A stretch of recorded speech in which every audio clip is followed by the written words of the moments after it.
পাকিস্তানের সমর্থক পাকিস্তানের ক্রিকেটারকে অপমান করায় হাসতে হাসতে শেষ ভারতীয় ক্রিকেটার যুবরাজ সিং। প্রিয় দর্শক, সাম্প্রতিক সময়ে খুব একটা ভালো ফর্মে নেই পাকিস্তান। অধিনায়ক পরিবর্তন নিয়ে নাটকীয়তা কম হয়নি। গত কয়েক মাসে পাকিস্তান ক্রিকেটে ঘটে গেছে অনেক কিছু। এছাড়া বিশ্বকাপের আগে আয়ারল্যান্ডের মতো দলের কাছে টি-20তে হেরেছে তারা।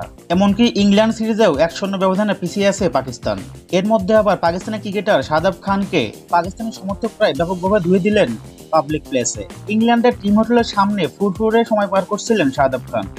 সেখানে কিছু সমর্থক শাদাব খানের সাথে সেলফি তোলার জন্য আবেদন করেন। শাদাব খানও খুশি মনে সেই ভক্তদের আবদার পূরণ করতে যাচ্ছিলেন, কিন্তু এক নারী ভক্তের সাথে সেলফি তুলতে গিয়ে সেই নারী ভক্ত শাদাব খানকে অকথ্য ভাষায় পোষা দেন, যাতে অনেকটাই বিব্রতকর পরিস্থিতিতে পড়ে যান শাদাব খান। ওই নারী সমর্থক তাকে প্রশ্ন করেন, তুমি মার কেন খাচ্ছ? এছাড়া তুমি ফর্মে কবে ফিরবে? শুধু এখানেই শেষ নয়, শাদাব খানকে কেন টি-20 বিশ্বকাপে স্কোয়াডে রাখা হয়েছে সেটা নিয়েও প্রশ্ন তোলেন সেখানকার সমর্থকরা।